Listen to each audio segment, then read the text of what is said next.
બે રીતે જીવે છે, એક સ્વભાવમાં અને બીજો પ્રભાવમાં. સ્વભાવમાં જ્યારે જીવે છે ત્યારે એ સ્વીકૃતિના ભાવ સાથે જીવે છે, તો એ સ્વભાવ છે એનો. એટલે સહજ સ્વીકૃતિ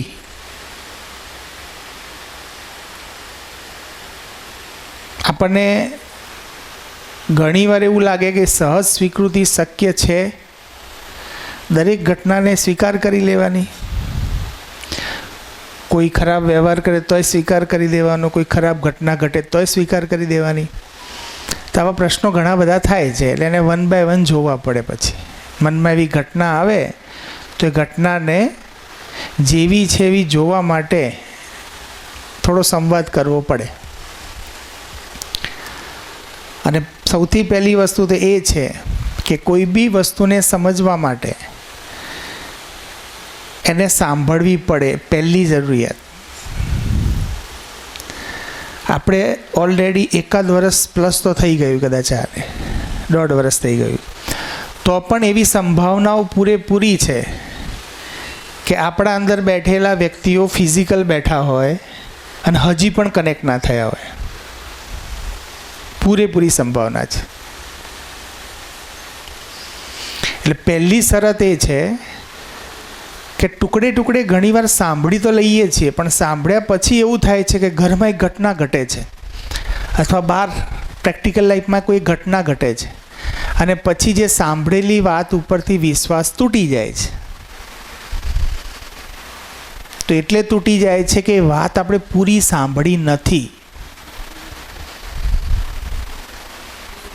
વંદનભાઈ એક સરસ વાર્તા કીધી હતી, યાદ છે? કે એક ગધેડો બીમાર થાય છે,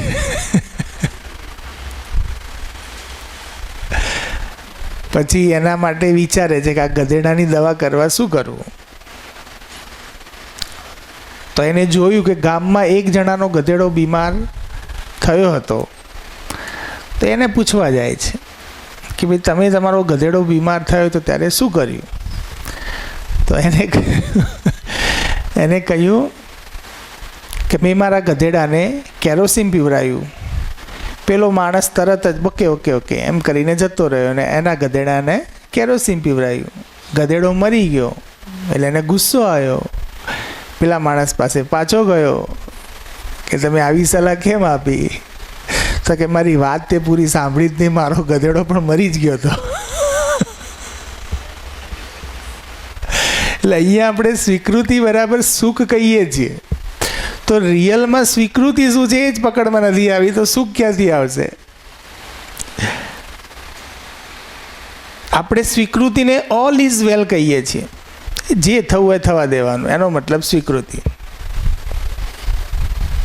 જેને જેમ કરવું એમ કરવા દેવાનું, એનો મતલબ સ્વીકૃતિ. તો એવું છે? સ્વીકૃતિ બોલીએ છીએ તો સ્વીકૃતિનો મતલબ કોઈ ગમે તે કરે તો આપણે કંઈ અંદર એને નજરઅંદાજ કરવાનું, એમ ઇગ્નોર કરવાનું. તો એને સ્વીકૃતિ કહેવાય? તો આ પ્રશ્ન છે. તો સ્વીકૃતિ તમારા લાવવાથી નહીં આવે, સ્વીકૃતિ સમજણથી જ આવશે. આપણે એફર્ટ લગાડીએ છીએ સ્વીકૃતિ લાવવા માટે, નહીં કે સ્વીકૃતિ બરાબર સુખ. અને છોકરો સામે અવાજ કરે છે, સહન થતું નથી, એટલે સેન્ટેન્સ યાદ કરીએ વારંવાર, સ્વીકૃતિ બરાબર સુખ, વાતો કરવા દો. પણ તો બી એને કેટલું ટોલરેટ કરીએ, પછી તો ગુસ્સો આવી જ જાય છે. તો સ્વીકૃતિ મને ત્યારે જ આવશે કે જ્યારે સામેવાળો પણ એક માનવ છે, એક જીવન છે, એ નાનો છે ને હું મોટો છું, આ બધા ભાવથી મુક્ત થઈએ આપણે.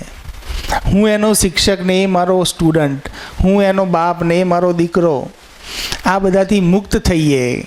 કારણ કે ઉંમર તો શરીરને છે, તો જીવન રૂપમાં આપણે સમાન છીએ. તો સમાનતાના ભાવથી હું જ્યારે બીજા સાથે વાત કરીશ ત્યારે હું વાત કરવાની સ્થિતિમાં આવીશ. બીજું, જેટલા પણ યુદ્ધો થયા છે સાચા ખોટાના થયા છે. મારી જે માન્યતા છે એ પ્રમાણે સામેવાળાએ કરી દીધું તો હું ખુશ. થઈ ગયું તો બી ખુશ, અને જો ના થયું તો હું દુઃખી. તો મારું દુઃખી થવું એ ક્યાં પડ્યું છે એને આપણે ચર્ચા થોડી કરીએ. તો સ્વીકૃતિ બોલવાથી કે બહુ પોતાની જાતને દમન કરવાથી નહીં આવે. સ્વીકૃતિ માટે સમજવાની યાત્રામાં આગળ વધવું એ જ એક ઉપાય છે. જ્યાં સુધીથી સમજણ નથી ત્યાં સુધીથી આપણી બનાવેલી સ્વીકૃતિ એ દુઃખકારક જ રહેશે, એમાં પેઇન જ આવશે. તમે કદાચ 2-4 દિવસ સારો વ્યવહાર કરી દેશો, પણ 5મા દિવસે સ્પ્રિંગ એવી ઉછળશે કે 4 દિવસનું સાટું વાળી દેશે. તો એ સ્વીકૃતિ નથી. સ્વીકૃતિ તો ઘટના જેવી ઘટે એવી હું જોઈ શકું ત્યારે આવે.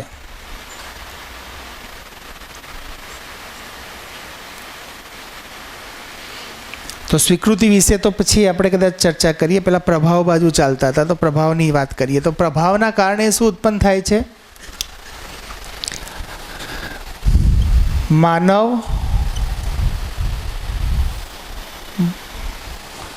એક સ્વભાવથી જીવી શકે અને સ્વભાવથી જ એને સુખી થઈ શકે જો એના સ્વભાવને ઓળખે તો.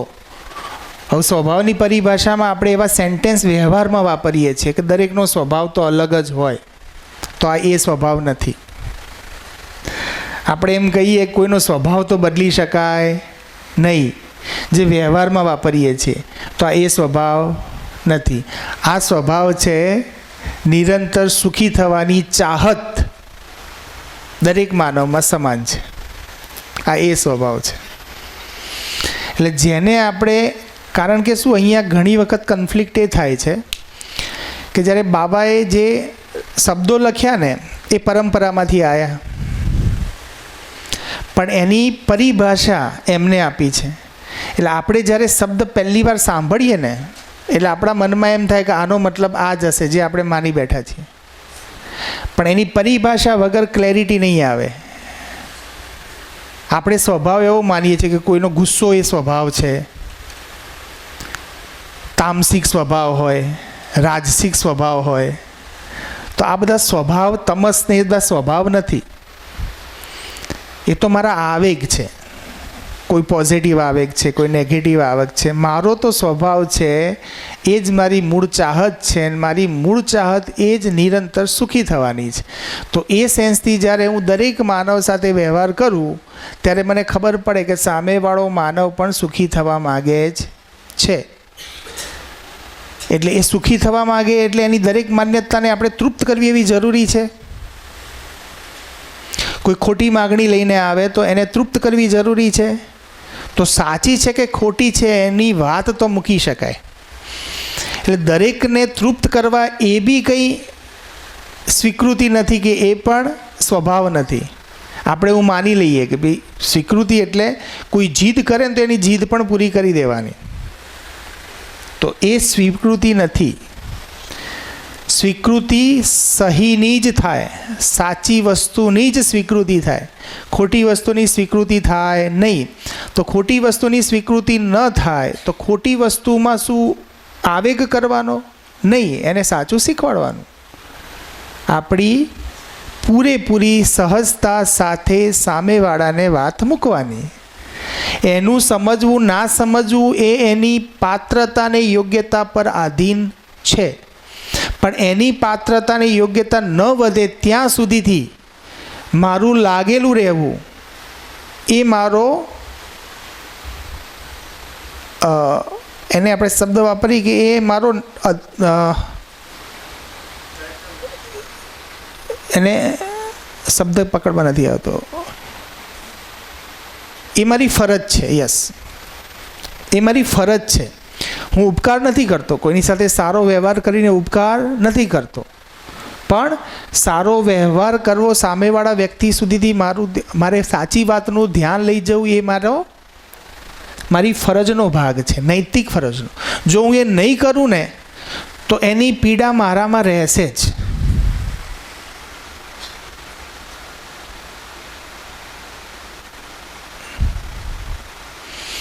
તો જો સ્વભાવની વાત છે તો જ સુખી થાય. એટલે એ સ્વભાવને જરીક ખાલી મેં એટલા માટે ક્લેરિફાય કર્યું કે આપણે જે માની બેઠા છીએ એ સ્વભાવની વાત અહીંયા નથી. આ સ્વભાવની વાત છે કે સ્વીકૃતિ, સહજ સ્વીકૃતિ સાથે જીવવાનો ભાવ મારામાં પેદા થાય, અને સ્વીકૃતિ સમજણ વગર ક્યારે પણ આવી શકે એમ નથી.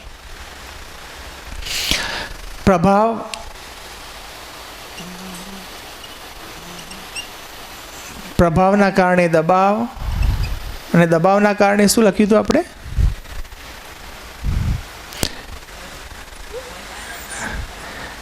જે રીતે પ્રભાવથી દબાવ પેદા થાય છે, ખ્યાલ આવે છે? થોડું કનેક્ટ થાય છે. જેવી રીતે આપણે કોઈ મેરેજમાં ગયા અને કોઈ કરોડપતિના ઘરેથી એમના કરોડપતિ બેન કોઈક આવ્યા, ઘણા બધા ઘરેણાં લગાડીને આવ્યા, એમને તમને શું કર્યા? પ્રભાવિત. અને તમે સામા આવી ગયા. આ તો એક એક્ઝામ્પલ આપું છું, બધા આવે એવું થોડું કહું છું. આપણે એવી રીતે જસ્ટિફાઈ નથી કરું, તો એક્ઝામ્પલ મૂકું છું. બધા દબાવમાં ના બી આવે, કોઈ આવી બી જાય. દબાવમાં, પ્રભાવમાં એ જ આવે કે જેની ચાહત હતી અને પૂરી નથી થઈ, એ પ્રભાવમાં આવે. જેની ચાહત ખૂબ હોય કે ભાઈ મારી પાસે ખૂબ ઘણું બધું હોવું જોઈએ, મારી પાસે આટલું સોનું હોવું જોઈએ, આ હોવું જોઈએ, આવી બધી કલ્પનાઓ દોડાયેલી હોય, અને સામે એવું પાત્ર આવી જાય કે જેની પાસે આ છે, ત્યારે જ પ્રભાવ આવે. બાકી તમારી ચાહત ના, સામેવાળાની તાકાત છે કે તમને પ્રભાવિત કરી શકે. તમે નિરંતર આપણે સુખી થવાના પ્રયાસ કરીએ છીએ, સુખી નથી થઈ શકતા. સામે કોઈ સુખી વ્યક્તિ આવે છે તો એનાથી પ્રભાવિત થવાય, પણ એ સુખી છે કે ખરેખર એ પણ કોઈ આવેગી છે, એ ક્વેશ્ચન માર્ક છે.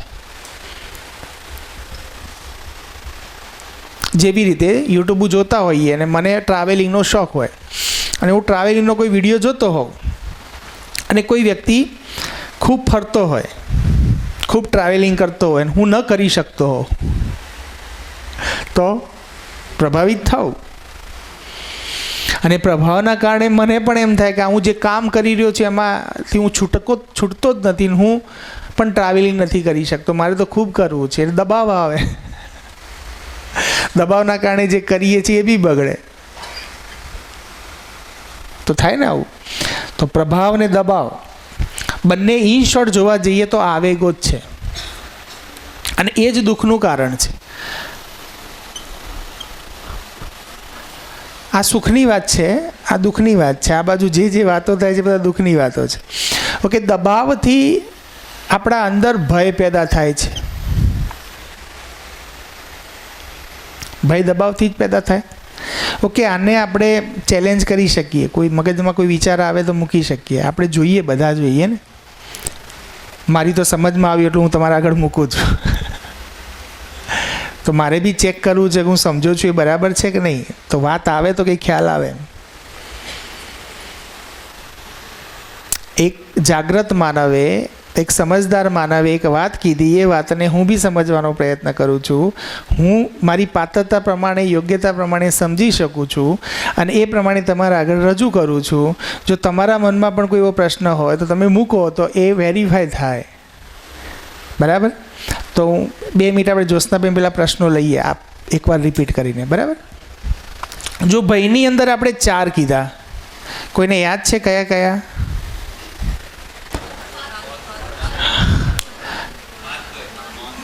માન ભય.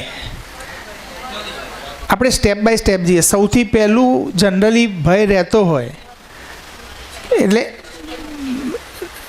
લઘુથી ગુરુ એમ વિચારીએ તો નાનો ના, માન ભય તો સતત 24/7 રહે છે. તો ધન ભય ક્યાંક ક્યાંક રહે છે.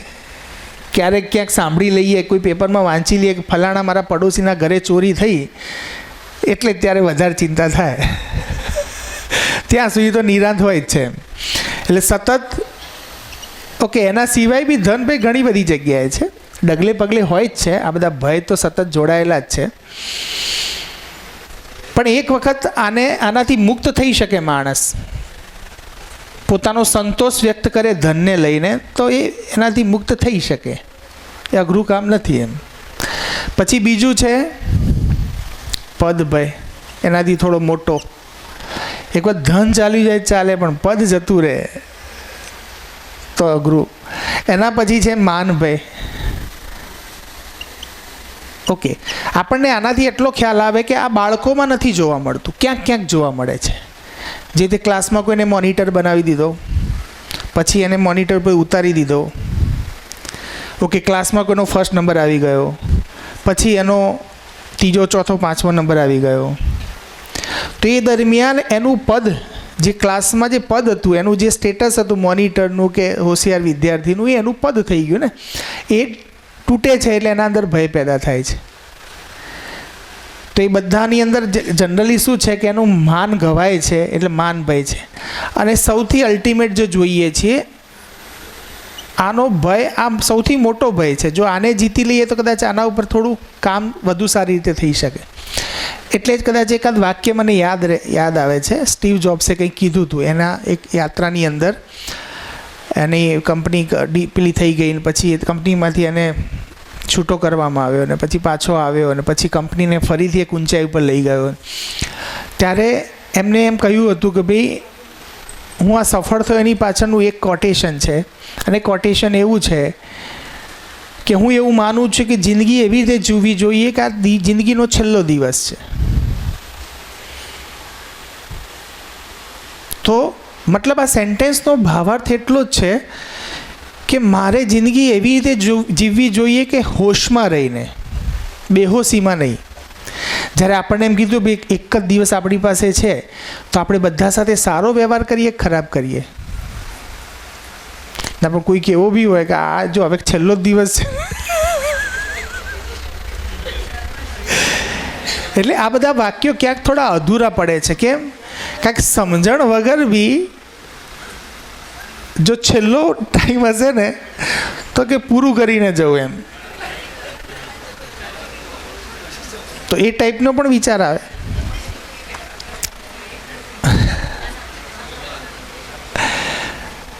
તો અહીંયા આ તો ખાલી સેન્ટેન્સ મને યાદ આવીને તમારા આગળ મૂક્યું. તો ભય ટોટલ આપણી પાસે 4 છે. આ ભય એટલે શું? આ ભય ઇઝ ઇક્વલ ટુ કંઈક લખવું હોય તો ભય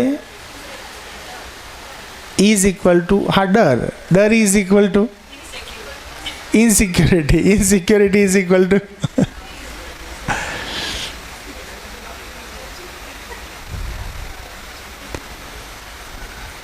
તો ભય એ જ ભ્રમ છે.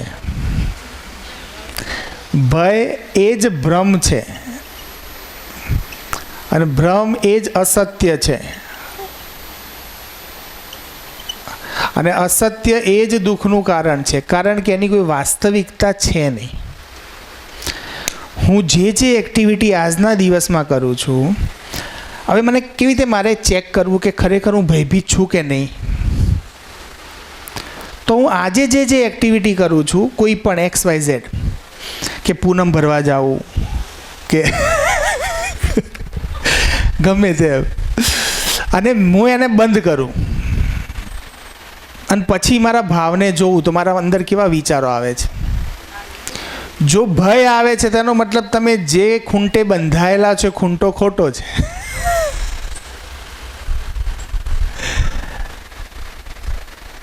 તો હું જેટલી એક્ટિવિટીઝ કરું છું એ એક્ટિવિટીઝને એક ક્ષણ માટે છોડી દઉં. નાની વસ્તુથી શરૂઆત કરો. જેવી રીતે ઘણાને એવું હોય કે સવારે હું નીકળું ને એટલે ચાલ્લો કરી નીકળું, તો થોડા દિવસ બંધ કરીને જોઈ જુઓ. બંધ કર્યા પછી મારા અંદર જે ચાલતા વિચારોને ઓબ્ઝર્વ કરો. જો કોઈ ભયનું કારણ બને છે અને મેં એ વસ્તુ કોઈ ભયના કારણે પકડી હતી તો ખોટી વાત છે.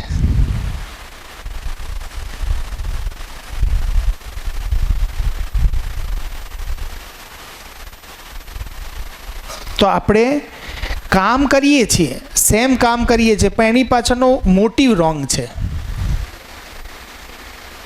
એટલે તમને ભયભીત કરશે જ.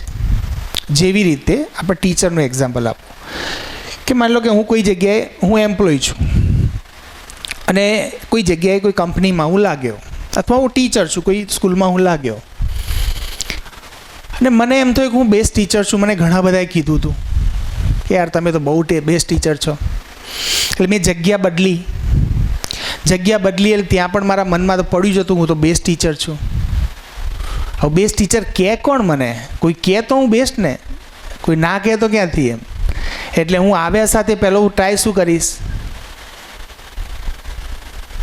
હું બેસ્ટ ભણાવીશ અને હું બેસ્ટ ભણાવતા કોઈ એને ઓબ્ઝર્વ કરે એની રાહ જોઈશ. એટલે નક્કી કરીશ કે ભાઈ મેનેજમેન્ટવાળા આવે ને મને ઓબ્ઝર્વ કરે, પ્રિન્સિપલ આવે ને મને ઓબ્ઝર્વ કરે અને મારા વિશે 2-4 સારા શબ્દો કે.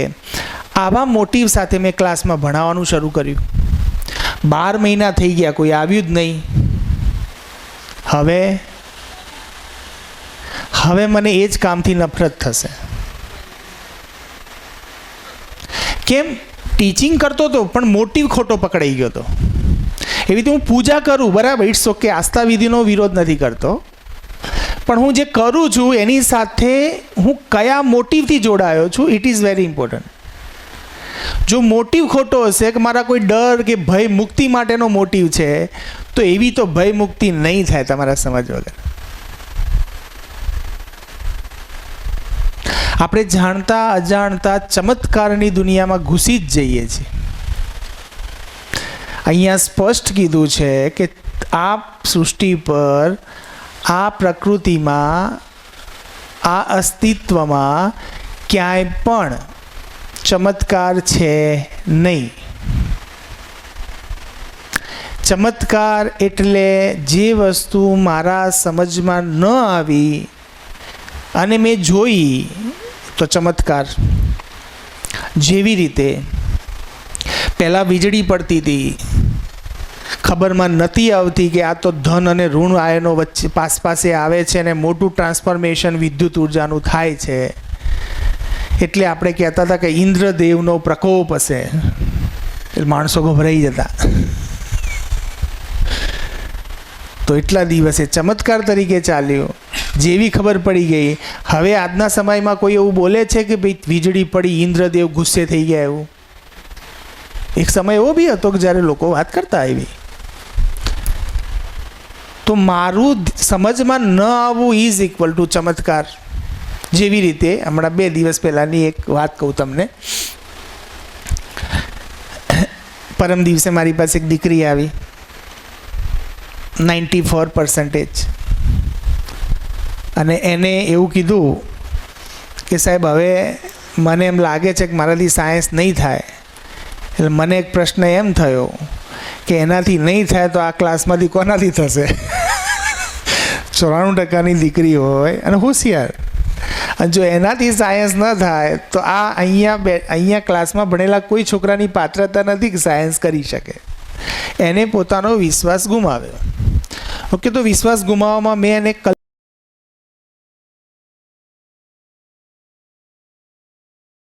સાંભળી, કલાકથી 1.5 કલાક થયો હશે. તો એને એક વાત મૂકી.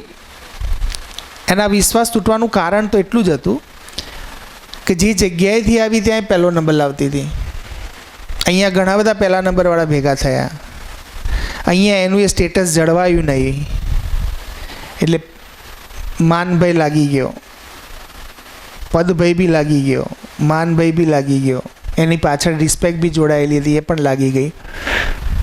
એટલે પછી એને એમ થયું કે મતલબ એનો મોટિવ ખોટો હતો. ભણવા પાછળનો મોટિવ એવો હતો કે મારું પદ સચવાઈ રહે.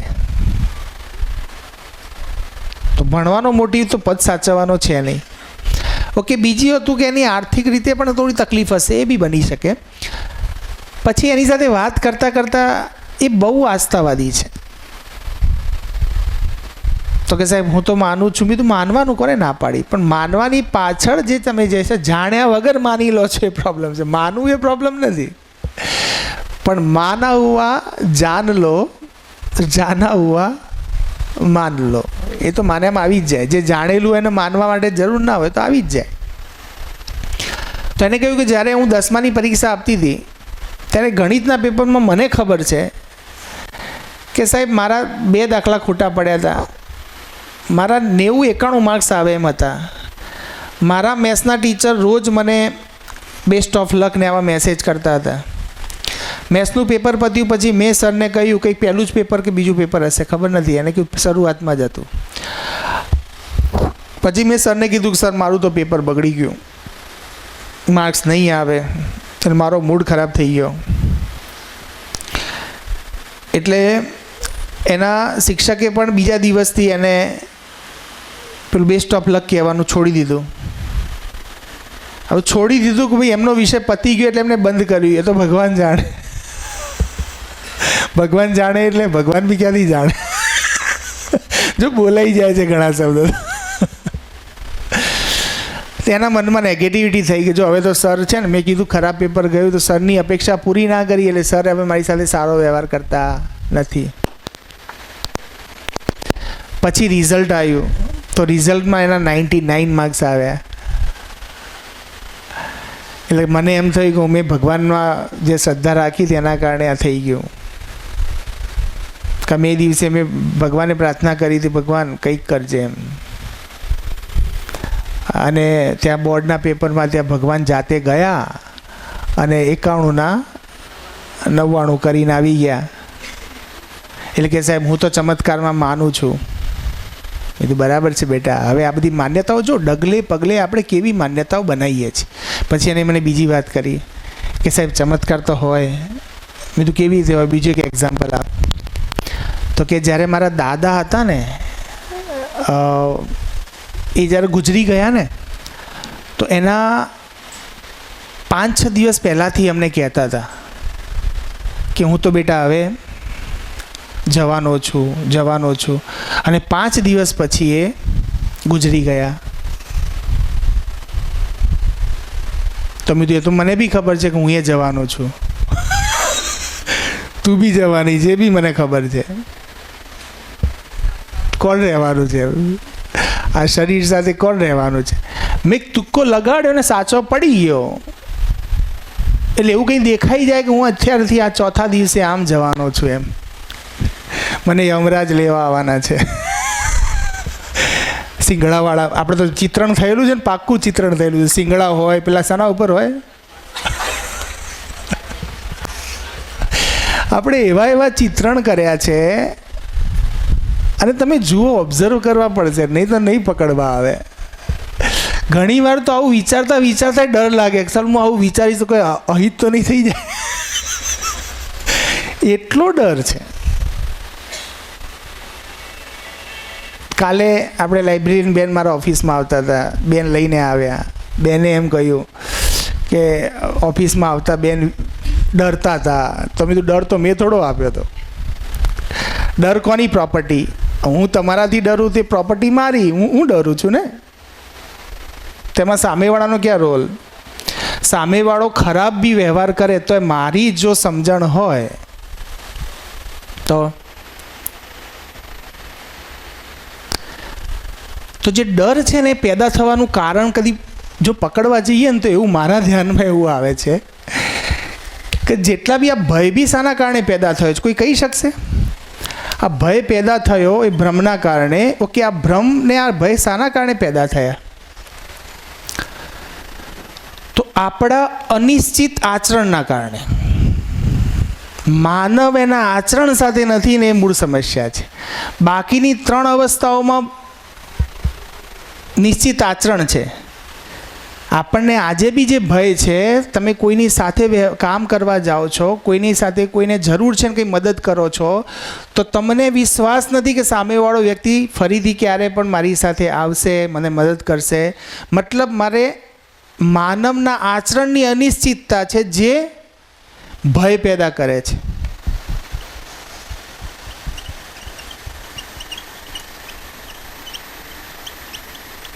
આ અનસર્ટેનિટી છે.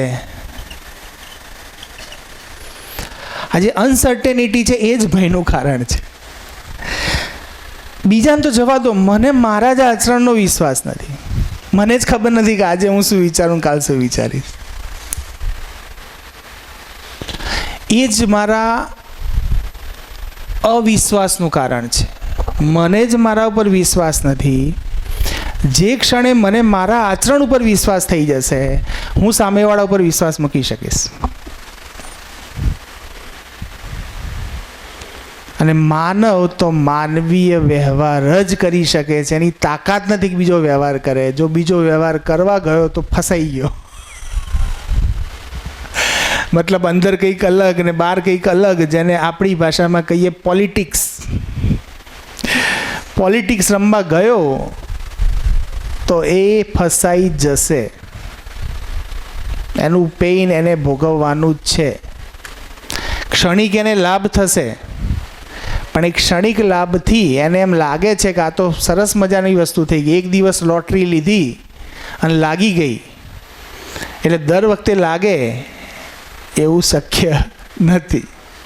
એટલે આપણે ઘણીવાર ખોટી રીતે લાભ લેવાનો પ્રયત્ન કરીએ છીએ, અને એ જે લાભ છે એ જ દુઃખનું કારણ બને છે, એ જ પીડાનું કારણ બનશે. લાભ લઈને પણ માણસ શાનો લઈ શકે? શાનો લઈ શકે? સુવિધાનો જ લઈ શકે, બીજું શું લઈ શકે?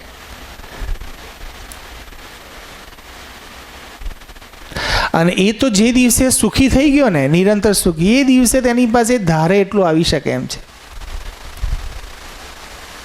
પછી તેને સદુપયોગની જ વાત છે. કારણ કે જે ડરે નહીં, જેને કોઈ વાતનો ડર ના હોય, એને તમને શું લાગે છે કે એ એની જરૂરિયાતો પૂરી ના કરી શકે? જે નિરંતર સુખી હોય એની જરૂરિયાત પૂરી ના કરી શકે એવું સંભવ લાગે છે કદી? વિચારીએ તો મગજમાં એમ ના આવે કે જે સુખી માણસ હોય એ એની જરૂરિયાતો પૂરી ના કરી શકે. એટલે કે છે કે જિંદા રહેવું એ જીવ અવસ્થા છે. જીનાનો મતલબ કે નિશ્ચિત આચરણ સાથે, માનવીયતાપૂર્ણ આચરણ સાથે જીવવું એ જીના છે. જે માનવીય આચરણ સાથે જીવે છે એનો ગ્રોથ છે જ, એનો જાગૃતિના ક્રમમાં ગ્રોથ છે. જેનો જાગૃતિના ક્રમમાં ગ્રોથ છે, વિકાસ છે, એનો બાકીની વસ્તુઓમાં વિકાસ હોય જ. કારણ કે એ ગુરુ મૂલ્ય છે. જીના એ ગુરુ મૂલ્ય છે, જિંદા રહેવું એ લઘુ મૂલ્ય છે. જિંદા રહેવું એ જીવ અવસ્થા સુધીની વાત છે. જીના એ માનવ જ્ઞાન અવસ્થાની વાત છે. એટલે આપણે આહાર, નિંદ્રા, ભય, મૈથુનથી ઉપર ઉઠવાની ક્રિયા છે.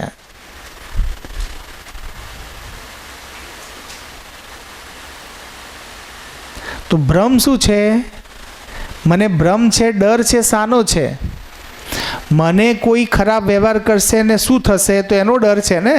ખરાબ વ્યવહાર કરશે, ઇટ્સ ઓકે, એનું આચરણ છે. મારા આચરણ પર મને વિશ્વાસ છે કે ખરાબ આચરણ કરશે તો પણ એ કોઈ ભ્રમવશ એવું આચરણ કરી રહ્યો છે, જાણી જોઈને નથી કરી રહ્યો. કારણ કે દુનિયાનો કોઈ પણ માનવ જાણી જોઈને ભૂલ કરતો નથી. બીજી વાત એવી છે કે દુઃખી કરવા બી નથી માગતો, પણ એની કોઈ માન્યતા એવી છે કે માન્યતાથી બિયોન્ડ એ જોઈ નથી શકતો, એટલે માન્યતાના કારણે બીજાને દુઃખી કરી દે છે.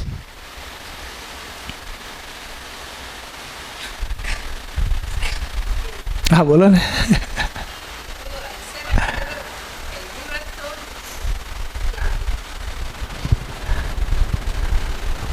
ચાલો, નમસ્કાર.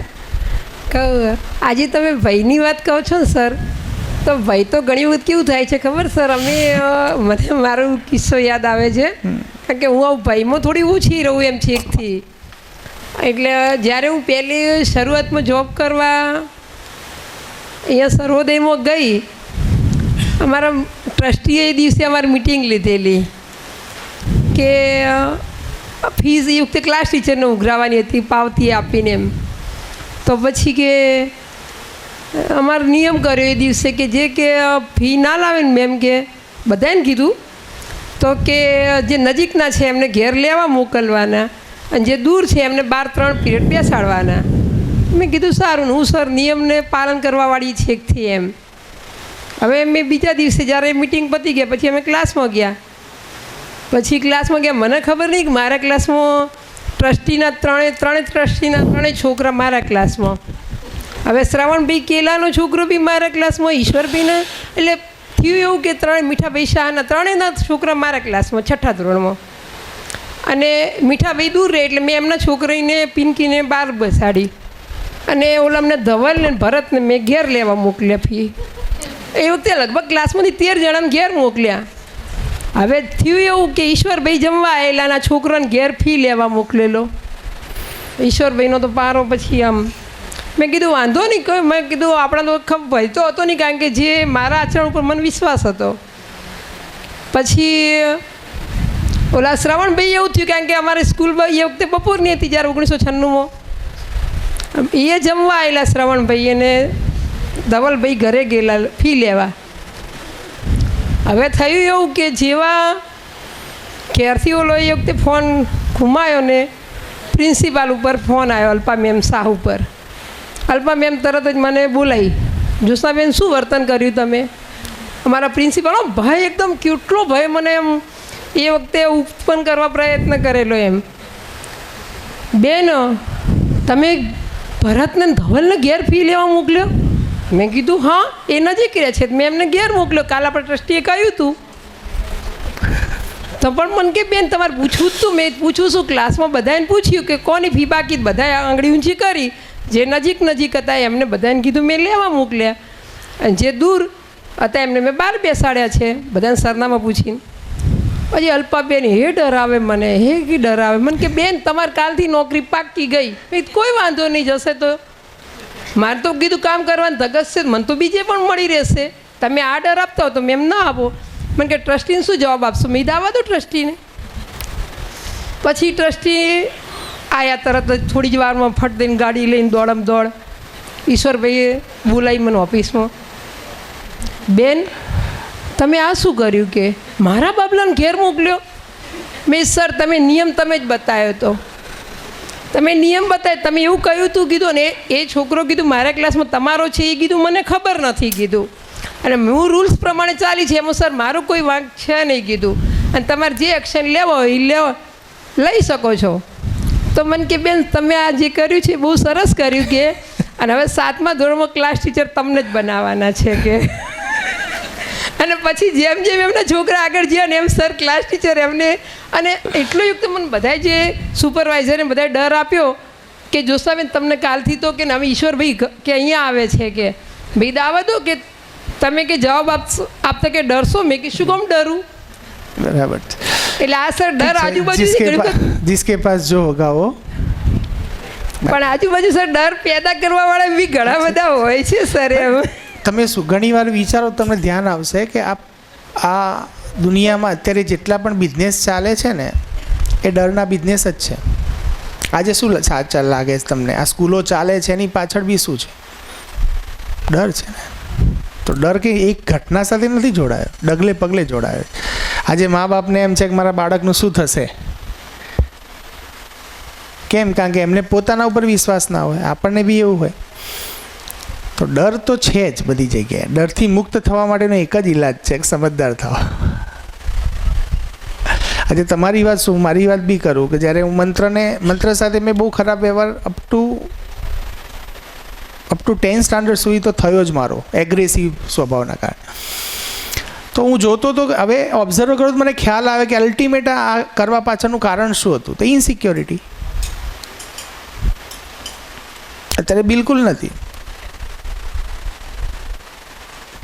કારણ કે એ ઇનસિક્યોરિટી પણ મેં જ પેદા કરી હતી ને, અને એ પેદા થઈ ગઈ હતી બિકોઝ ઓફ આ દુનિયાને જોતા જોતા સમજણના અભાવના કારણે. જ્યારે સમજણ આવશે ઓટોમેટિક ગાયબ થઈ જશે. એટલે ડરના ઉપર કોઈ કામ કરવાનું નથી આપણે. આ તો મેં તમને કહ્યું ને કે પેલું 5 દિવસ બંધ કરો, એ તો ખાલી ઓબ્ઝર્વેશન માટે કીધું. હું એવું નથી ઈચ્છતો કે તમે કશું બંધ કરો એમ. એ ઓટોમેટિક બંધ થશે. એના માટે કોઈ એફર્ટ નથી લગાડવો. જો એફર્ટ લગાડશું તો પીડા પેદા કરશે. તો એફર્ટ નથી લગાડવો. એફર્ટ તો એક જ જગ્યાએ લગાડવાનો છે, સમજવા પાછળ. એટલે જે ખોટી વસ્તુ છે ઓટોમેટિક ગાયબ થશે. એના માટે ગાયબ થોડી કરવાની છે. એટલે નેગેટિવિટી ઉપર કોઈ કામ કરવાનું છે જ નહીં.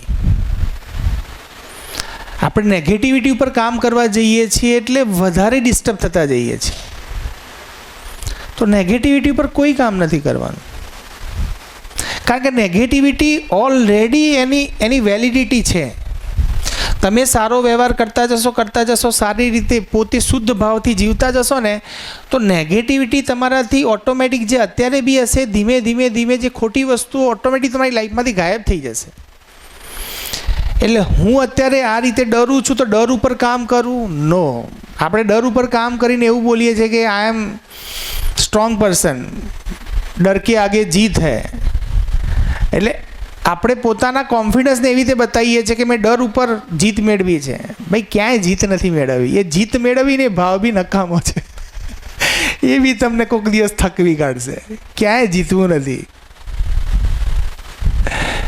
જીતવાની વાત નથી, સમજવાની વાત છે. તો હું દરેક એક્ટિવિટી શા માટે કરું છું એ મને પકડમાં આવશે ને, એની પાછળનો મોટિવ પકડમાં આવશે, અને એના ઉપર કોઈ સાચો મને રેફરન્સ મળશે.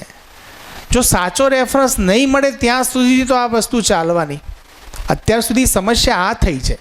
જો ભૌતિકવાદ સતત સુવિધા સુવિધા સુવિધા. એક એક્ઝામ્પલ તમને આપું. અત્યારે ગરમી કેવી પડી આ વર્ષે. મને એક નૈનાબેને મોકલ્યો હતો, મેસેજ બી મોકલ્યો હતો કે પેરેન્ટ્સ બૂમો પાડે છે, ડિહાઇડ્રેશન થાય છે. હવે આવું પ્રેશર આવે એટલે શું થાય? ટ્રસ્ટી તાત્કાલિક દોડતા દોડતા 2 AC લગાડી દે. 2 AC લગાડી દે એટલે શું થાય? પોલ્યુશન વધે કે ઘટે? એટલે હવે જેમ જેમ ગરમી વધશે અથવા આવી ઘટનાઓ ઘટશે ને, એમ માણસ એના સોલ્યુશનમાં નવી સમસ્યાઓ ઉત્પન્ન કરશે. આ એસીમાં બેસવું સમસ્યા જ છે. આપણી સમજ જે દિવસે આવશે ને એ દિવસે આપણે બધા નિર્ણય લઈશું કે ભાઈ એસી બંધ કરો, ગરમીમાં હવે સુખીથી બેસી શકશું. હાલ મારે જોઈએ છે, કારણ કે મને એમ લાગે છે કે આ પ્લેઝર, મને જે મારા સેન્સેશન જ પ્લેઝર આપી શકે. ઇટ્સ ઓકે, લાગે છે ત્યાં સુધીથી એ બરાબર. પણ જે ક્ષણે તમને એમ લાગશે કે યાર આના અંદર ક્યાંક હું પ્રકૃતિની ડિઝાઇનને ડિસ્ટર્બ કરી રહ્યો છું, તો ઓટોમેટિક્સ, એટલે આપણે એના ઉપર એસી ઉપર કામ નથી કરવું. આપણે તો આપણા સમજ ઉપર કામ કરીએ. તો આપણી ભાગીદારી એ જ આપણા સુખનું કારણ છે. 4 અવસ્થાઓમાં મારી ભાગીદારી ઇન્વોલ્વ થશે એટલે હું સુખી થઈશ. એટલે જ કહેવાય ને સેવા કાર્યો કરો, આ કાર્યો. તો સેવા કાર્ય અલ્ટિમેટ ભાગીદારી છે. તમે નહીં ઈચ્છો તો પણ નેચરની ડિઝાઇન જ એવી છે. આપણા ઈચ્છવા નહીં ઈચ્છવાથી કોઈ મતલબ નથી. તમે ભાગીદારી નહીં નોંધાવો એટલે એનું દુઃખ થશે જ. તો ભાગીદારી એટલે ઉપયોગિતા, પૂરકતા. માનવ જેના માટે સર્જાયો છે એ માનવ એ માટે કામ નહીં કરે અને બીજી વસ્તુ માટે કામ કરશે, તો એની પીડા એની અંદર રહેશે ને રહેશે. તો માનવ સાથે તો માનવીય વ્યવહાર જ થાય. બીજો વ્યવહાર તમે કરી લો ને એકવાર તો એની પીડા તમારામાં જ થાય. તો બેટર છે મસ્તીથી, આપણી પાસે કોઈ ઓપ્શન નથી એમ માનીને કામ કરો કે માનવીય વ્યવહાર જ થાય, બીજો થાય જ નહીં. બોલો. જય શ્રી કૃષ્ણ જય શ્રી સર. કૃષ્ણ. હા સર, તમે હમણાં જે ચમત્કારની વાત કરી, બરાબર, કે એ ભ્રમ હોય છે. તો હમણાં રિસેન્ટલી થોડા દિવસ પહેલાં ન્યૂઝપેપરમાં એક આર્ટિકલ હતો કે પાલનપુર નજીક એક ગામ છે, ત્યાં છોકરી છે, એને બધું પોતાના ગયા જન્મનું યાદ છે. અને ઘણા બધા ત્યાં ન્યૂઝ રિપોર્ટર ત્યાં ગયા હતા, ઇન્ટરવ્યૂ લીધું. તો આ બધું શું છે? ચમત્કાર ગણવો કે આને ભ્રમ ગણવો? એમ નહીં, એ તો છે જ ને. જીવનમાં તો સ્મૃતિઓ છે જ ને. જીવનમાં મન, વૃત્તિ, ચિત્તમાં ચિત્રણ છે જ. એટલે આપણે જ્યારે એક શરીરમાંથી બીજા શરીરમાં જઈએ છીએ ત્યારે અમુક જે ગાઢ ચિત્રણો છે એ આપણી સાથે રહે છે. શરીર બદલાય છે ને, સાધન બદલી રહ્યા છો, તમે થોડા બદલાવ છો, તમે તો અમર છો. એટલે એ બધું તો છે જ, એમાં કશું. પણ એ શું છે? એ ચમત્કાર છે કે રિયલમાં જેવી રીતે કોઈ પણ માણસ જીવન જીવ્યા પછી જ્યારે એનું શરીર યાત્રા પૂરી કરે ત્યારે છેલ્લી ક્ષણોમાં મોટાભાગના કેસમાં જેટલું જીવ્યો હોય, જેટલી માન્યતાઓ બનાવી હોય, એના આધારે એક નિષ્કર્ષ લઈને નીકળતો હોય, કન્ક્લુઝન. જેવી રીતે એક આપણે એક આખી વાર્તા બોલીએ, જેવી રીતે બેને એક આખી વાત મૂકી આપણા આગળ, તો એનો નિષ્કર્ષ કેટલો? ડરેલો ડરાવે, બસ. નિષ્કર્ષ તો આટલો ને. આ નિષ્કર્ષ નીકળ્યો. કારણ કે જે વસ્તુ મારી સાથે નથી ઘટી એટલે મને બીજા સાથે હોય એટલે ચમત્કાર લાગે. ઓકે, અમુક થોડા તો જે મારે આજે ખાસ એડ કરવું હતું એ જ હતું કે ભય એટલે શું? તો ભય એટલે ભ્રમ, ભ્રમ એટલે શું? તો ભ્રમ એટલે અસત્ય, અસત્યનો મતલબ જ ક્યાંથી આવ્યું? આ ભય ક્યાંથી આવ્યો? તો આજે માણસને ભય, જો પહેલાં માણસને આહારનો ભય હતો, એ તો એને શોર્ટ આઉટ કરી દીધો છે. નિંદ્રા, તો નિંદ્રા માટે ભય રહેતો હતો કે ભાઈ આપણે રહેવા માટે ઘર નથી, આ નથી, તો એને મતલબ પશુઓથી જે ભય હતો એના માટે એને રહેઠાણ બનાવી દીધું. અથવા વાતાવરણ, હવામાનના કારણે જે ભય હતો કે વરસાદ આવે તો હું શું કરીશ, રહેવા માટે કંઈ નથી, તેને એમાં પાકા બિલ્ડિંગ બનાવી દીધા. તો એ જે બેઝિક જરૂરિયાતો હતી, આહાર, આવાસ, અલંકાર, આ બધું પૂરું કરી દીધું. પણ એ પૂરું કર્યાના અંતે અત્યારની જે મનસ્વસ્થતા છે બહુ ખરાબ છે. બેનના અમુક 2-3 પ્રશ્નો એના અનુસંધાનમાં જ છે. જ્યોત્સનાબેન આજે 4 પ્રશ્નો સારા લઈને આવ્યા છે, એના ઉપર બી થોડી આપણે ચર્ચા કરી લઈએ. 10-1 મિનિટ છે. તો ભય, ભ્રમ એ ક્યાંથી આવે છે? તો માનવના આચરણની અનિશ્ચિતતા છે ત્યાંથી. તો મારે બીજાના આચરણ તો જ્યારે ઓકે થાય ત્યારે થાય, હું મારા આચરણ ઉપર કામ કરું. તો મારું આચરણ એટલે શું? તો માનવનું આચરણ, માનવત્વ, ત્વ એટલે વ્યવસ્થા સાથે રહેવું. વ્યવસ્થા સાથે રહેવું એનો મતલબ મારી ભાગીદારી નોંધાવી પેલી બાકીની 4 અવસ્થાઓ સાથે. જો ભ્રમ તો કેવા હોય, એક એક્ઝામ્પલ આપી દો તમને. હમણાં જે હું કંઈક સાંભળતો હતો, આનું જેવીનો જ કોઈ, એમાં એક ONGCના બહુ મોટા ઓફિસરે એક કન્ફેશન આપ્યું કે મેં આખી જિંદગી એવું માન્યું કે મેં સમાજનું ખૂબ સારું કામ કર્યું, કારણ કે મેં મારી ઇન્ડસ્ટ્રીમાં ખૂબ મોટા ટેકનોલોજી લાવ્યો અને ઘણું બધું ટ્રાન્સફોર્મેશન કર્યું અને એના કારણે ઉત્પાદન વધ્યું. એટલે મને એમ થયું કે મેં જે ઓઇલ જનરેટ કરાવરાયું એના કારણે લોકોની ગાડીઓ ઘરે વસી અને ગાડીઓ વધી તો લોકો એકબીજાની નજીક આવ્યા અને એમના સંબંધો સારા થયા. મેં માનવનું કલ્યાણ કર્યું. જે દિવસે જીવન વિદ્યાનો પાઠ ભણ્યા એ દિવસે ખબર પડી કે મેં સૌથી મોટું અકૃત્ય કર્યું. કેમ? કારણ કે પૃથ્વીમાંથી જે ખરેખર જે વ્યવસ્થા, કારણ કે મેં વ્યવસ્થાને સમજી નહોતી, એટલે જેટલું મેં પ્રદૂષણ ફેલાયું અને જે વ્યવસ્થા હતી વ્યવસ્થાને મેં તોડી, તો એની પીડાના ભાગરૂપે અત્યારે મને એમ થાય છે કે હું આના અંદર કેટલું કોન્ટ્રીબ્યુશન આપી શકું, કેટલી સમજદારી અને આ જ્ઞાન પાછળ હું કેટલો મારો સમય આપી શકું. તો માન્યતા મેં બનાવી લીધી ને માન્યતા પ્રમાણે હું જીવ્યો તો કદાચ એવું થાય કે મરતી વખતે બી મને એમ થાય કે મેં તો ખૂબ કલ્યાણ કરી ગયો એમ. પણ આખી વ્યવસ્થા ન સમજ્યા હોય તો એવા પણ ભ્રમ સાથે, પણ એ ભ્રમ તૂટશે તો ખરો ક્યારેક.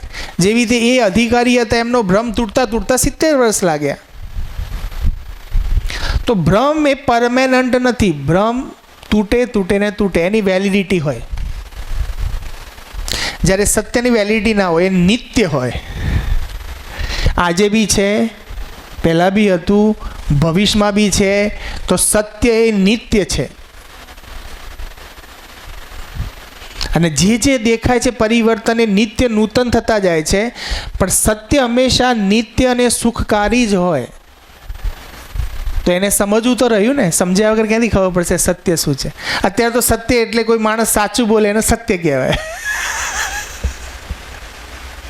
સત્યમ વદ, ભાઈ સત્ય બહુ મોટી વાત છે, એક શબ્દમાં ના બોલી શકાય. ખાલી મારી વાણીમાંથી સાચા શબ્દો આવે એટલે સત્ય પરખાઈ ગયું એવું નથી. મારી માન્યતાઓમાંથી આવે તો માન્યતાઓથી ડ્રાઈવ થઉં છું કે કોઈ જ્ઞાનથી ડ્રાઈવ થઉં છું, કોઈ સમજથી ડ્રાઈવ થઉં છું. પ્રશ્નો મૂકી દો ને બેન.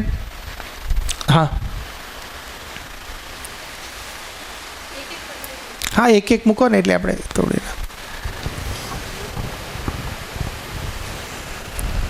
સર, અત્યાર સુધી અમે જ્યારે બાળકને પ્રશ્ન કરતા હતા કે તારે શું બનવું છે મોટા થઈને, તો અમને જવાબમાં કે શિક્ષક બનવું છે, કોઈ વકીલ બનવું છે, ડૉક્ટર બનવું છે, એવો જ જવાબ મળતો હતો. જ્યારે આજકાલ બાળકને પૂછીએ છીએ કે તમારે શું બનવું છે, તો એ એવું કહે છે જવાબમાં કે મોબાઈલ ફોન બનવું છે. પછી તમે આગળ વાય પૂછ્યું? તો હા, પૂછ્યું મોબાઈલ કેમ બનવું છે? હા, એવું બી પૂછ્યું સર મેં ઘણા બધા છોકરાને. તો એ 2-4 છોકરાએ એવો જવાબ આપ્યો સર કે સર મત બોલો, ગિરીશભાઈ બોલો. હા ભાઈ, તો એ જવાબ મને 2-3 બાળકોએ એવો આપ્યો કે જો અમે મોબાઈલ હોઈએ ને તો કે મમ્મી પપ્પાના હાથમાં કે ઘણી બધી વાર રહી શકીએ. વાહ, જો એવું તો મને 2-3 છોકરાએ એવો જવાબ આપ્યો કે જો જ્યારે જોઈએ ને તો કે એમ કે મોબાઈલ એ થોડીક વારે છોડતા નહીં, તો અમે મોબાઈલ હોઈએ તો અમને થોડી વારે બી ન છોડે ને. તો મૂળ ચાહત શું છે એની? મોબાઈલ બનવાની કે એના મમ્મી પપ્પા પાસે રહેવાની? એટલે મને થોડું એવું તો લાગ્યું કે એના મમ્મી પપ્પા પાસે રહેવાની વધારે ઝંખના હશે તો એ તો જ છે જ મતલબ સંબંધ જ સુખ આપી શકે. ભલે મેં એને વસ્તુથી કનેક્ટ કરી, મેં મોબાઈલથી સંબંધને કનેક્ટ કર્યો. જેવી રીતે આપણે કોઈને ગિફ્ટ આપીએ છીએ તો ગિફ્ટ આપીએ છીએ, આપવા પાછળનો ભલે કનેક્ટ થવા માટે ગિફ્ટ આપી, કનેક્શન માટે, પરંતુ છેલ્લે તો મને સુખ શાનું મળે છે? એ વસ્તુથી પણ ઉપરનું સુખ કયું મળે છે? સંબંધનું. સંબંધ છે એટલે માટે હું કોઈની સાથે આવ્યા. તો મોબાઈલ પણ એને માધ્યમ બનાવ્યો સમજવા માટે કે મારા માટે સંબંધનું સુખ મોટું છે. એટલે એને સાથે ચર્ચા કરવી પડે, ડિટેલિંગમાં ચર્ચા કરવી પડે. એને વાય પૂછતા લઈ જાઓ એટલે ઓટોમેટિક એનું ધ્યાન જશે કે મારે ખરેખર મમ્મી પપ્પા જોઈએ છે કે મોબાઈલ જોઈએ છે. મારે મોબાઈલ કેમ બનવું છે? તો કે હું મોબાઈલ બનીને મમ્મી પપ્પાનો લાડલો થઈ શકીશ, કે હું સારા આચરણથી મમ્મી પપ્પાનો લાડલો થઈ શકીશ. ઓકે, મારા મમ્મી પપ્પાના જ લાડલા થવું છે કે મારે આખા સમાજના લાડલા થવું છે? આખા સમાજના લાડલા થવું હોય તો મારે એટલા આચરણથી જીવવું પડશે. જેટલું મારું શુદ્ધ આચરણ એટલો હું ઘણા બધા લોકો સાથેથી પ્રેમપૂર્વક જીવી શકીશ. બરાબર છે? તો આવી રીતે આપણે એને એ ટ્રેક ઉપર લઈ જઈ શકીએ. બાકી પ્રશ્નો તો છે જ. બીજો પ્રશ્ન? બીજો પ્રશ્ન એ છે કે સર અત્યારે જોઈએ છીએ આજુબાજુના વાતાવરણમાં તો જેટલા સર અભણ પહેલાં એમ કે હતા એ આત્મહત્યા નહોતા કરતા, એટલા આજે ભણેલા વિદ્યાર્થીઓ જ વધારે આત્મહત્યા કેમ કરે છે? એક મોટો પ્રશ્ન સર મને ભાઈ એમ. પ્રશ્નો છે કે જબરજસ્ત છે. સાચી વાત છે બેન તમારી. મેં ના કીધું હમણાં દીકરીનું ઉદાહરણ આપીએ તો ભણેલી ગણેલી 94% સારી દીકરી, તો એને પણ વિચાર એવા આવે છે. એમને જવા દો ને, મને મારી લાઈફમાં બી વિચાર આવેલો છે. જેમ જેમ ભણીએ છીએ અપેક્ષાઓ પૂરી ના થાય એટલે એમ લાગે કે જાણે કે રસ્તાઓ બંધ. તો જનરલી એવું જોવા મળશે કે આ સમાજમાં દરેક વ્યક્તિને 1-2 વાર સુસાઇડના વિચાર આવ્યા જ હશે, મોસ્ટ ઓફ કેસીસમાં. ઠીક છે, ડિક્લેર કરવાની હિંમત ધરાવે ન ધરાવે સેકન્ડ મેટર છે. ડિક્લેર કરવું બી નથી, પણ વાત એટલી સમજી લો કે આવ્યા જ હશે. તો કેટલા માટે આવે છે કે ઓકે મને સુસાઇડનો વિચાર આવવો, એનો મતલબ શું, એનો ભાવાર્થ શું? એનો ભાવાર્થ મને એવું લાગી જાય કે મારી તમામ સમસ્યાનું મૂળ આ શરીર છે, છોડો આને. એવું જ થયું ને? આપણને એમ લાગ્યું કે આ શરીર સાથે આ સમસ્યાઓ ખતમ થઈ જશે, તો છોડો આ શરીરને, છોડી દો. કારણ કે હું તો નથી, હું તો છું જ. હું શરીરને સાથે રહેવા માગું કે શરીર વગર રહેવા માગું, હું તો છું જ, મેં ક્યાંય જતો નથી. પણ એને એક નિર્ણય લીધો એવો કે આ જેટલી મારી આજુબાજુ સમસ્યાઓ છે એનું સમાધાન હું નથી લાવી શકતો, અને મને એમ લાગે છે કે આ શરીર નહીં હોય તો આ સમસ્યાઓ બધી ખતમ થઈ જશે. એટલે પાર્ટ ઓફ ધ સમાધાન શરીર છોડે છે. એને એમ લાગે છે કે આ શરીર છોડવાથી સમાધાન આવી જશે. આટલું જ છે ને? તો એનો મતલબ જે શિક્ષણ એ મેળવી રહ્યો છે એ શિક્ષણમાં સમાધાન નથી, એટલે વિચાર આવે છે. એ શિક્ષણમાં સમાધાન હોય તો એને ક્ષણ પણ વિચાર ના આવે. તો સમાધાન વગરનું શિક્ષણ છે. એટલે કે શિક્ષણના 2 પાર્ટ છે. ઓકે, તમને આના ઉપરથી એક સરસ કનેક્ટ અહીંયા કરી દઈએ. તો ખરેખર શિક્ષણનો મુખ્ય હેતુ શું હોવો જોઈએ? ભય મુક્તિ. ભય મુક્તિ. જે શિક્ષણ તમને ભયમુક્ત કરાવે એ સાચું શિક્ષણ. જે શિક્ષણ તમને બ્રહ્મમુક્ત કરાવે એ સાચું શિક્ષણ. તો પહેલાં તો એઝ અ ટીચર મારે ભયમુક્ત થવું પડે. કેટલી મોટી ચેલેન્જ છે. પછી હું બાળકને ભયમુક્ત કરાવીશ, તો એની મારી કેટલી તૈયારી છે. હું મારા પરિવારથી ત્રાહિત છું, મારા પરિવારમાં પણ હું નથી કોઈને સમજાવી શકતો, હું ઓલરેડી પીડિત છું અને હું બીજાને એમ કહું છું કે એને ભયમુક્ત બનાવો. Is it possible? પહેલાં તો મારે ભયમુક્ત થવું પડે. શબ્દોથી તો ખાલી વાતો જ થશે ખોખલી. જીવવું એ જ સત્ય છે. સમજવું ઇઝ ઇક્વલ ટુ જીવવું. સમજવું એનો મતલબ ખાલી મને તર્ક સમજમાં આવે એટલું નથી. એ તર્ક સાથે મારો વ્યવહાર જોડાઈ જાય, મારું જીવવાનું જોડાઈ જાય, ત્યારે સમજણ પાકી. આઈ થિંક એનો બરાબર છે જવાબ કે ભાઈ શિક્ષણનું મુખ્ય કાર્ય ભ્રમ મુક્તિ, ભય મુક્તિ હોવું જોઈએ, નહીં કે કેટલા કરોડનું પેકેજ આવવાથી કોઈ કલ્યાણ થવાનું નથી. જેટલું મોટું પેકેજ એટલું મોટું સ્ટ્રેસ. ઓબ્ઝર્વ કરો, ચલો હું મારી વાત ખોટી મારીને ઓબ્ઝર્વ કરો. જેની પાસે ઓછી વસ્તુઓ છે એને એનું પ્લાન કરવા માટે આ જતું રહેશે, એના માટે પ્લાન નથી કરવાનો. એક મજૂર રોજ મજૂરી કરતો હોય, સાંજે એનું 2 રોટલા ખાઈને ઊંઘી જાય. એને ક્યાં મારા બેંક બેલેન્સમાં કોઈ ફ્રોડ કરશે કે પછી મેં આ શેર માર્કેટમાં રોક્યા છે ફોલ ડાઉન થઈ જશે, શું થશે, એ એને ક્યાં વિચારવાનું છે. એ તો જેટલો વધારે સંગ્રહ, કારણ કે સંગ્રહ એ કુદરતી અપ્રાકૃતિક ઘટના છે, તો જેટલો વધારે સંગ્રહ એટલી નીંદ ઓછી થશે. એટલે સંગ્રહ ઉપર ધ્યાન આપ્યા કરતાં જે છે એના સદુપયોગ ઉપર અને પોતાનામાં વિશ્વાસ સાથે જીવીશું તો ચોક્કસથી આપણને ભય નહીં સતાવે કે મારું શું થશે એને. આપણે અત્યારે સંગ્રહની અંદર એટલું બધું દોડીએ છીએ કે ખબર જ નથી કે જિંદગી ક્યાં ચાલી રહી છે. તો સાચું શિક્ષણ હજી તો અધૂરું તો છે જ. એ જ એનું ઇન્ડિકેશન છે કે લોકો સુસાઇડ કરે છે. સાચું શિક્ષણ હોય તો થોડું સુસાઇડ કરે. ત્રીજો,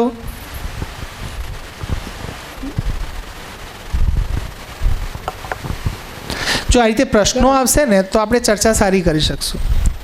કનેક્ટ થાય ને મનમાં ઉત્પન્ન થયેલા પ્રશ્નોને એના આધારે આપણે જીવન વિધાના કન્ટેન્ટને ટચ કરતા જઈએ તો આપણને ખબર પડે ખરેખર વાતો જ છે કે રિયલમાં સમસ્યાઓના સમાધાન છે આના અંદર. સર, ઘણી વખત જોઈએ છીએ કે એમના મા બાપ એમ કે ઘરના વ્યક્તિઓનું આચરણ સારું હોય છે, છતાંય બાળકોનું આચરણ વિરોધી કેમ દેખાય છે આજે? એમ મારો સામે પ્રશ્ન એવો છે કે એવું સંભવ છે? સર, વાત સંભવ નથી, વાત સાચી કે બાળક મને તો એક એનું એક જે ફોલબેક છે એ છે કે મને તો મારું આચરણ હંમેશા સારું જ લાગે છે. મને તો સામેના આચરણવાળા ઉપર ડાઉટ છે. એટલે આપણે જનરલી એવું થાય કે વડીલોનું આચરણ સારું છે અને બાળકનું ખરાબ થયું, એવું સંભવ નથી. બરાબર? છતાં બી કદાચ સંભવ હોય બી તો એવું બની શકે કે એ વ્યક્તિ એને જે જોઈએ છે એની સમજ પૂરી નથી પાડી શક્યો. ખાલી આચરણ જ છે, સમજણ નથી. જેવી રીતે હું રોજ સવારે 5 વાગે ઉઠી જવું જોઈએ, ઘરમાં નિયમ બનાવી દઉં, 5 વાગે ઉઠવું જ જોઈએ, બધાને ઉઠવું પડશે. હવે એને અમુક સારું આચરણ મેં માની લીધું, પણ સામેવાળાને તો એમ લાગે છે કે યાર 9 વાગે બી ઉઠાય, એમાં શું, એને મારે લાઈફને શું કનેક્શન? તો હવે પેલો માણસ શું માનશે? આ તો આચરણ સારું છે 5 વાગે ઉઠવાવાળાનું. 5 વાગે ઉઠવું, 9 વાગે ઉઠવું, એ એને આચરણને કોઈ કનેક્શન છે કે મેં કર્યું? ઓકે, હવે ત્રીજો વ્યક્તિ આને ઓબ્ઝર્વ કરી રહ્યો છે આ ઘટનાને. ત્રીજા વ્યક્તિ બી એવી માન્યતા સાથે છે કે 5 વાગે ઉઠીએ ને તો સારું આચરણ કહેવાય. એટલે ત્રીજો ઓબ્ઝર્વ કરવાવાળો વ્યક્તિ પણ એક માન્યતાથી ઓબ્ઝર્વ કરી રહ્યો છે. એટલે બેમાંથી એની માન્યતાને જે એપ્રોપ્રિએટ થશે એ સારું આચરણ. એટલે કે જો આ તો સારું આચરણ કરે પણ એના છોકરા નથી કરતા, તો સારું આચરણ એટલે શું એ મોટો ક્વેશ્ચન માર્ક છે.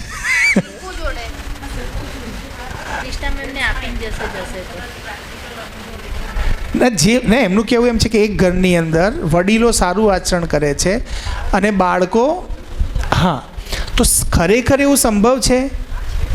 તો એ એમ નહીં, એવું સંભવ છે. હું એક ઘટના કહું, એ આપણે જોઈએ છે, બરાબર છે બેન, પણ આપણા જોવામાં બી કોઈ માન્યતા છે શું, એ આપણે ચેક કરવાની છે. હું શું કહું છું કે એક પરિવાર છે, એમાં એ અને બી. આ એ વ્યક્તિ 5 વાગે ઉઠવાને સારું માને છે ને આ વ્યક્તિ 9 વાગે ઉઠવાને સારું માને છે ને બેના વચ્ચે આખી જિંદગી દ્વંદ્વ ચાલે છે. બાપો એમ કે આમ કરવાનું, બેટો કે નહીં હું નહીં કરું. અને આને સારું આચરણ આપણે આપણી સંસ્કૃતિએ બી માન્યું છે કે વહેલો ઉઠે તે વીર, ધન વધે ને સુખમાં રહે શરીર. ઓકે, હવે આ ઘટનાને એક ત્રીજો વ્યક્તિ એટલે કે હું ઓબ્ઝર્વ કરી રહ્યો છું, પણ મારા ઓબ્ઝર્વેશનમાં સમજ છે કે કોઈ માન્યતા છે? તો મારા ઓબ્ઝર્વેશનમાં કોઈ માન્યતા જ છે કે યાર હું પણ જિંદગીભર વિચારતો હતો કે 5 વાગે ઉઠીએ તો જિંદગી સારી થાય, 5 વાગે ઉઠીએ જિંદગી સારી થાય. એટલે પછી મેં આ બેને ઓબ્ઝર્વ કર્યા અને પછી નક્કી કર્યું કે આ સારા આચરણવાળો અને આ ખોટા આચરણવાળો. સર જિંદગી તો સારી થાય કે ન થાય પણ સ્વાસ્થ્ય તો સારું રહે જ ને. ઠીક છે બેન, સ્વાસ્થ્ય માટે બી એવું નથી, સ્વાસ્થ્ય સંયમથી સારું રહે. વહેલા ઉઠવાનો વિરોધી નથી, તમારી હોય તો ઉઠી શકો, કોણ ના પાડે? પણ એને ઉઠવાને અને આચરણને કનેક્શન કરી નાખીએ છીએ ને. આ તો જનરલ કહું છે કે એક્ઝામ્પલ આપી, મારા ધ્યાનમાં આવ્યું એવું. પછી એ તમે જે સેન્સમાં વાત કરતા હોય,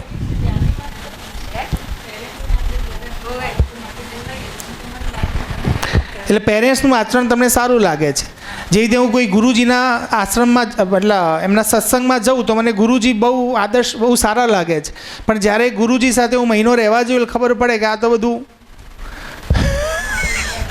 તો તમે જ્યારે બહાર જાઓ છો ત્યારે તો ખૂબ સારી સારી વાતો કરીએ છીએ, એટલે તમારા સાથે કનેક્ટેડ વધારે કોણ છે? બાળક. પેરેન્ટ્સ તો કોક દાડો 12 મહિને એક વખત ઝલક આલે છે, એટલે તમને એમ લાગે પેરેન્ટ્સ તો ખૂબ સારા છે, છોકરો સમજતો નથી.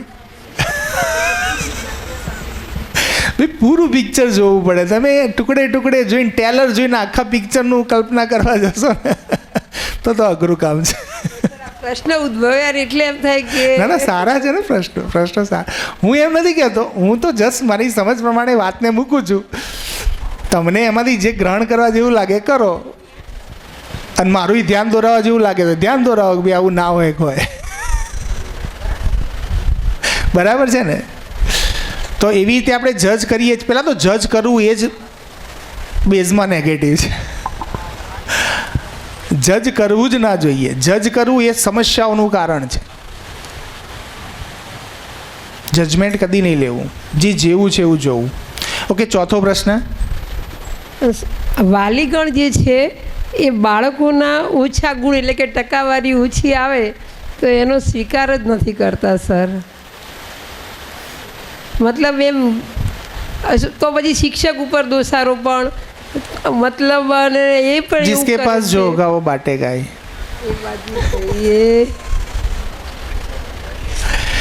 જે પોતાને, જેને દુનિયા આરોપી દેખાશે, પોતે દાખલા તરીકે હું વિલન છું અને હું આખો દિવસ ખરાબ કામ કરું, બધાના ફ્રોડ જ કરું છું, અને મારી સામે એક સજ્જન આવે છે તો મને તો સજ્જનમાં એ જ દેખાશે. એટલે પેરેન્ટ્સને પણ એની ભૂખ છે, એ જિંદગીમાં નથી મેળવી શક્યા અને એના કારણે પોતે અપરાધ ભાવથી પીડાય છે, એટલે સામેવાળાને પણ અપરાધી જોવે છે. સર થોડા કેમ માર્ક્સ 2 ઓછા આવે ને તોય આમ, અને અમુક પેરેન્ટ્સ એટલા બધા કેમ ફૂલ ટકાવારી આવી ને છતાંય બી આ એક જગ્યાની સમસ્યા નથી. એટલે તો કહું છું, ઉઠો જાગો ને લાગી જાઓ. આ શનિવાર બી ઓછો પડે છે ઘણી વાર. તો એમ થાય છે આટલું બધું સાંભળી એમ થાય કે કેટલું બધું કામ કરવાનું પડ્યું છે.